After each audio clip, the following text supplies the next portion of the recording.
Эгер сиз чыркыраган чындыкты, жүрөккө жакын эмоцияны уккуңуз келсе, биздин модераторго жазылыңыз. Ассаламу алейкум, кыргыз элим.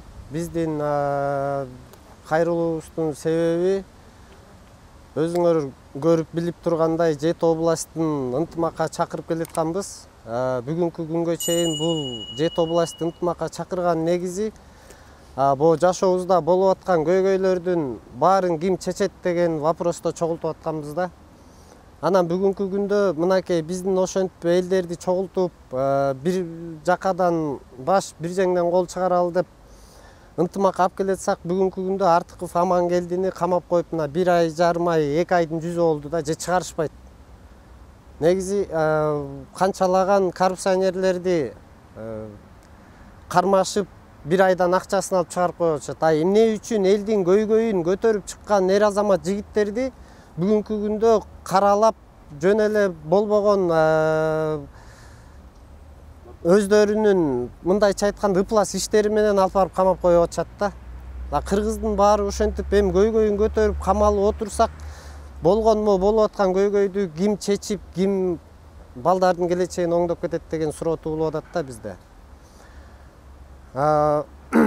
Ошонун негизинде биз кайрылуу жасайбыз. Биздин чоңдорубузга, биздин могу элдин укугун коргогон укук коргоочуларына анткени себеп дегенде биз эмне себептен бул президентти шайлап атабыз, парламентти шайлап атабыз, биздин элдерибиз тентибесин, кыздарыбыз талаалабасын, могу жерде канчалаган ыплас жашоолор болуп атат, эркек менен эркекти үйлөндүрүп атат, керек болсо жарым жылаңач кийинип алып кыздарыбыз жүрөт көчөдө. Канчалаган улуттар кыргыз элинде жойлоп жүрүшөт. Просто бул акылга сыйбай турган нерсе, мен үчүн уят өтө чоң. Мен элдерге да кайрылып кетет элем, баарыбыз башыбызды бириктирип, Жети областтан кандайдыр бир маселе менен болобу чогулуп алып, могу болуп аткан көйгөйдүн баарын чечишибиз керек. Керек болсо паспорт улутубуздан бери. Муну биз чечпесек, мына 30 жылдан бери көрдүк келеткан көчтү. Мына биз өзүбүз 10 талап алып чыгып, ошо эл арасынан Кочкордон алып чыгылган 10 талап бар. Анын ичинде туура эмес жанагы байкуш кембагал,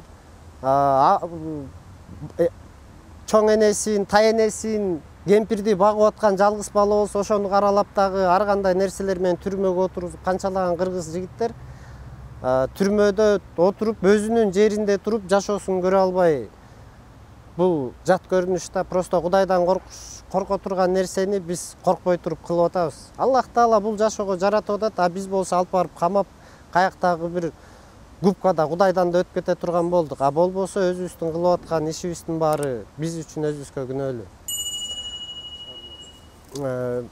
Эми биз кайрылабыз. Артыков Амангелдини, жанагы саясат жөнүндө болуп аткан сын айткан жигиттерди камашын токтотсун. Биз деле көрүп турабыз. Биз эмне себептен чыгып, кыргыз эли азыр изденүүдө, баары чогулуп атат. Кандай жакшы жашообуз келет экен деген максатта чогулуп атат. Бирок биякта көрүнгөн жок. Светибиз арзандаган жок, жолдогу болуп аткан коррупция токтогон жок. Айтор коррупциянын баары эле кайра эле иш жүзүндө иштеп кетип атат. Эгер может эми биз деле Садыр байкебизге деле каршы чыккан жерибиз жок. Керек болсо депутаттарга да каршы чыккан жерибиз жок. 30 жыл эми алып алган, союз учурунда калган помещенияларды деле элге бергиле, 5 жылдан иштейли, биз дагы тентибейли өзүбүздүн жерибизде. Коррупция ошол болуп атат. Бүт союздан калган помещенияларды менчикке алып алгансыңар, кымбат бересиңер, аны биз төлөй албайбыз. Анан эмне кылабыз? Айына келет, патенти келет, тигинси келет, мунусу келет, анан Москвага кетип калып атабыз, чыштап актабаганын себебинде. Мына миграция каяктан чыгып атат. Ошо туугандар, баарыбыз Москвадан берки болгон жигиттер кошо чогулгула, баарыбыз топтололу, өзүбүздүн көйгөйдү, керек болсо больницадан мектебибиз бүт баарын эл үчүн иштей турган кылып өзүбүз кеңешип алып туруп, анан ошол масштабта чоңдорго таңуулайлык.